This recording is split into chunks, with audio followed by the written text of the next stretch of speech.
Salam saudaraku yang kekasih di dalam Tuhan. Kita kembali berjumpa. Kiranya saudara semuanya tetap ada dalam perlindungan Tuhan. Sebelum kita akan merenungkan firman Tuhan, mari kita akan berdoa terlebih dahulu. Bapa di surga, kami bersyukur anugerah-Mu dalam kehidupan kami, kesempatan, waktu masih Tuhan berikan bagi kami. Kami jalani hari-hari hidup kami. Kami perlu Engkau menolong kami perlu kekuatan-Mu. Bahkan kami rindu melihat anugerah-Mu setiap hari.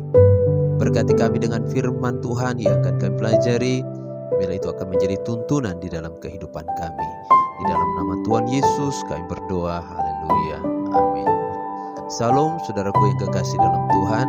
Hari ini kita akan belajar dari kitab Filipi pasal yang keempat ayat yang ke-13. Demikian firman Tuhan. Segala perkara dapat kutanggung di dalam Dia yang memberi kekuatan kepadaku. Puji Tuhan. Ayat ini adalah pernyataan Rasul Paulus yang menunjukkan bagaimana pengalaman iman atau sikap imannya sebagai seorang hamba Tuhan. Dari ayat ini kita akan belajar 3 hal yang menjadi ungkapan hati pernyataan iman dari seorang hamba Tuhan yang luar biasa bernama Rasul Paulus. Hal yang pertama yang bisa kita pelajari dari ayat ini, Rasul Paulus menyatakan bahwa ia mengalami perkara-perkara di dalam kehidupannya. Jadi Rasul Paulus seorang hamba Tuhan, ia juga menghadapi segala masalah dalam kehidupannya. Sehingga dia berkata segala perkara. Berarti Rasul Paulus menghadapi tantangan, menghadapi masalah, menghadapi proses di dalam kehidupannya. Hal-hal apa saja yang pernah dihadapi oleh Rasul Paulus? Di dalam 2 Korintus 11 ayat 23 sampai ayat 28 dituliskan demikian. Apakah mereka pelayan Kristus? Aku berkata seperti orang gila. Aku lebih lagi.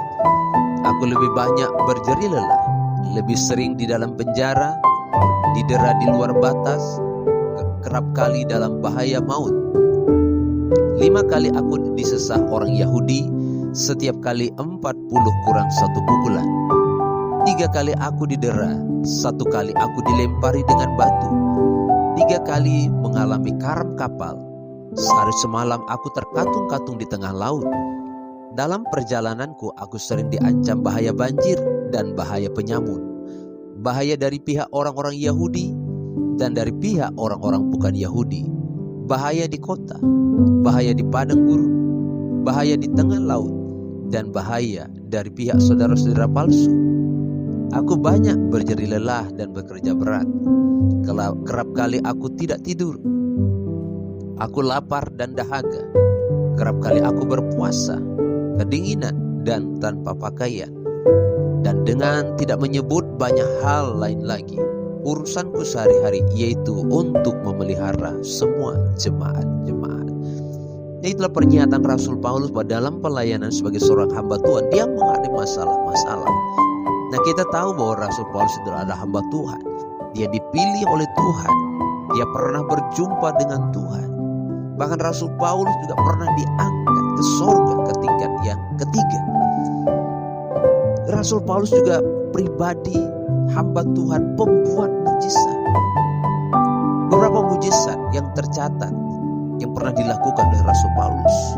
Ia pernah membutakan mata Elimas atau yang disebut Bar Yunus. Rasul Paulus juga pernah menyembuhkan orang lumpuh sejak lahir di Listra. Rasul Paulus pernah membebaskan perempuan dari roh tenung. Ia pernah menyembuhkan dan mengusir setan dengan sapu tangan dan kain. Rasul Paulus membangkitkan Eutikus dari kematian. Rasul Paulus pernah mengibaskan ular yang menggigit tanpa ada rasa sakit. Rasul Paulus pernah menyembuhkan ayah Publius, gubernur di Malta.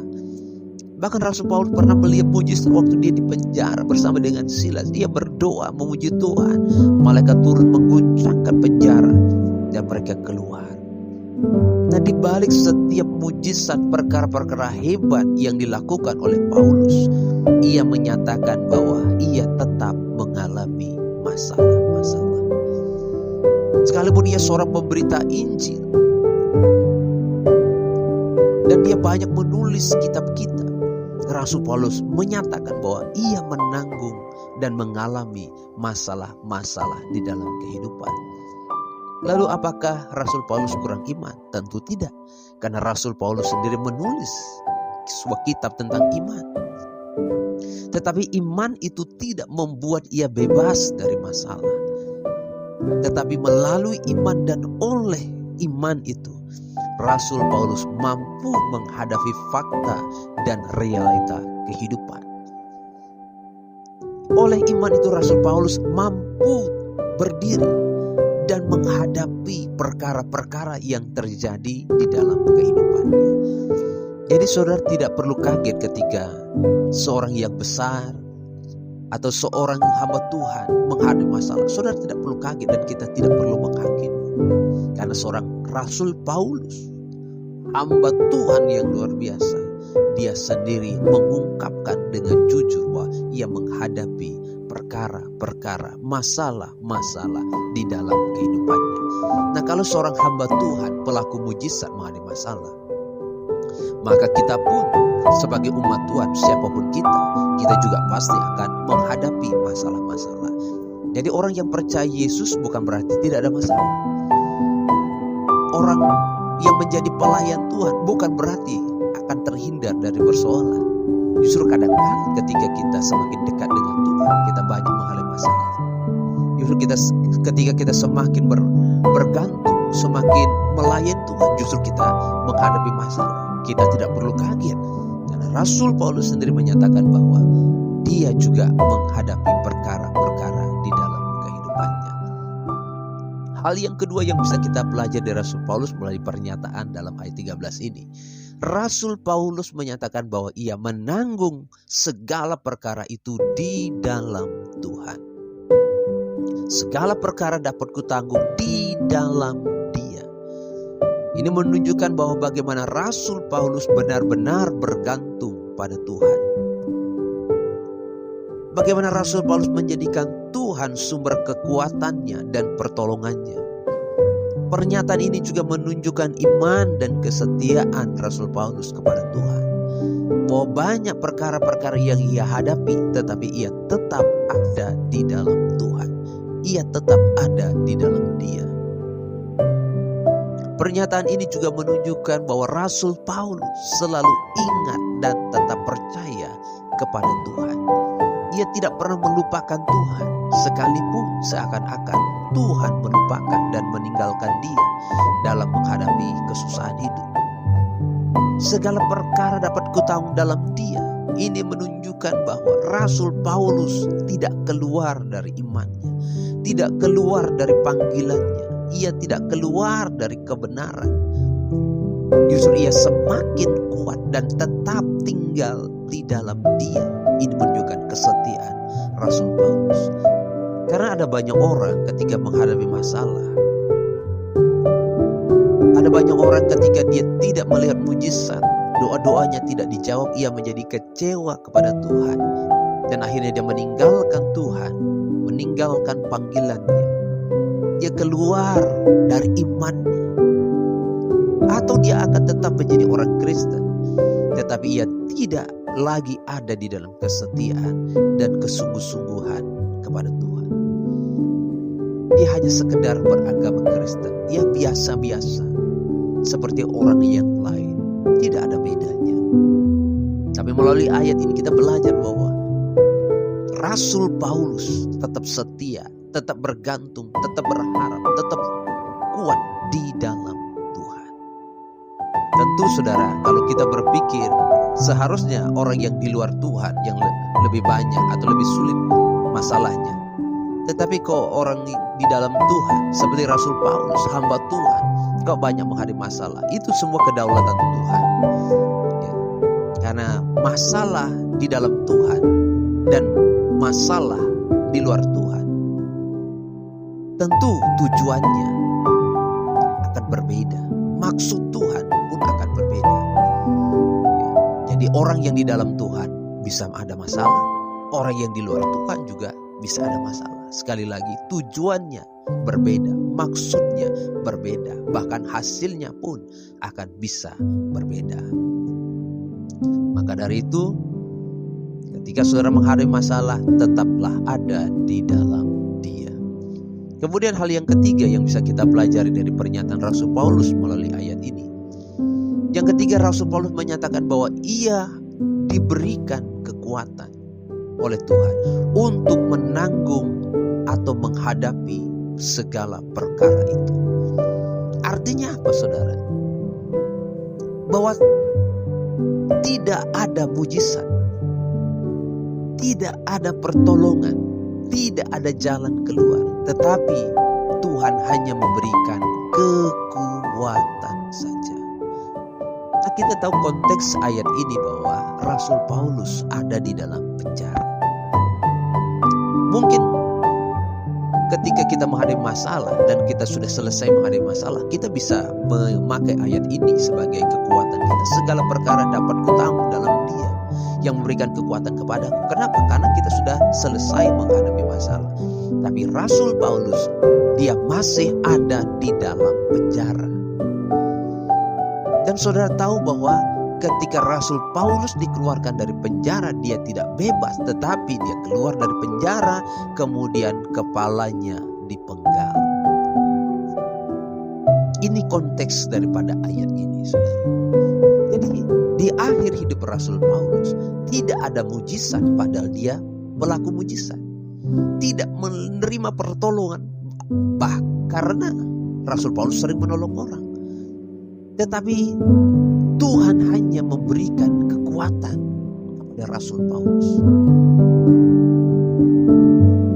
Nah, bukan hanya Rasul Paulus, tetapi ada rasul-rasul yang lain, murid-murid Tuhan Yesus yang lain juga menghadapi masalah yang sama, keadaan yang sama. 12 murid Tuhan Yesus kecuali Rasul Yohanes karena dia mati tua. Tapi 11 murid yang lain akhir hidupnya menjadi martir. Seakan-akan di akhir hidupnya dia dipermalukan di tengah-tengah dunia. Tidak ada mujizat, tidak ada menolong. Tuhan hanya memberikan kekuatan untuk menghadapi perkara itu. Kalau Rasul Paulus mau protes, bisa saja dia protes. Bisa saja dia berseru kepada Tuhan, Tuhan, kenapa sekarang Engkau tidak tolong saya? Kenapa tidak seperti dulu waktu saya di penjara bersama dengan Silas? Ketika aku berdoa memuji Engkau, malaikatmu Engkau utus untuk menggoncangkan pintu penjara sehingga aku bisa keluar bersama dengan Silas. Kenapa hari ini aku tidak ditolong, aku tidak dibebaskan, bahkan malaikat pun tidak ada menolong? Sampai akhir hidupnya Rasul Paulus, sampai kepalanya dipenggal, tidak ada pertolongan Tuhan, tidak ada malaikat yang datang membebaskan. Rasul Paulus menyatakan Tuhan hanya memberikan kekuatan.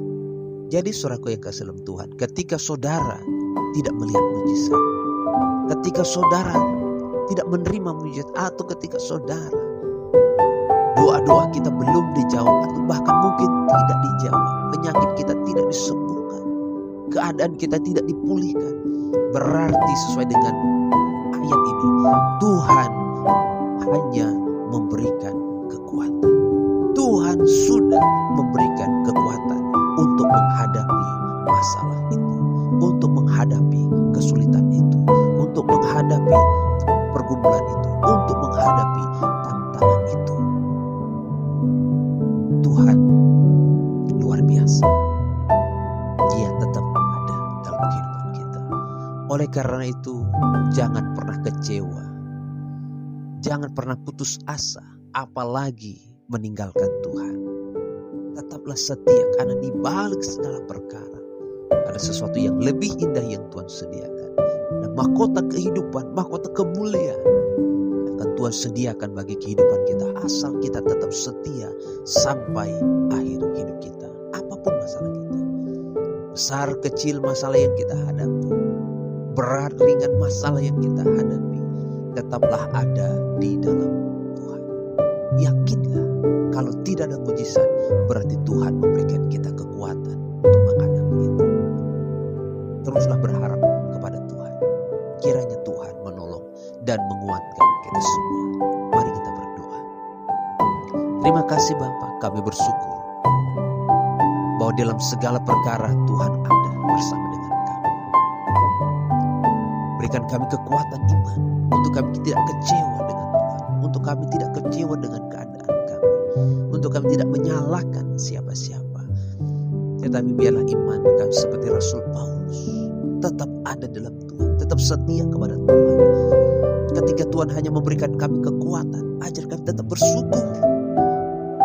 Kan di balik semua yang terjadi pasti ada maksud Tuhan. Kuatkanlah setiap kami Bapa. Kalau ada yang mengalami kelemahan, Tuhan kuatkan. Kalau ada yang mulai bimbang, ragu-ragu, Tuhan pulihkan kembali. Teguhkan kembali iman pengharapan kami. Kembalikan kami kepada panggilan kami. Kembalikan kami kepada kesetiaan kami. Kiranya Tuhan menguatkan kami. Di dalam nama Tuhan Yesus kami berdoa, bersyukur. Haleluya. Amin. Tuhan Yesus memberkati saudara. Tetap kuat, tetap setia di dalam Tuhan. Haleluya.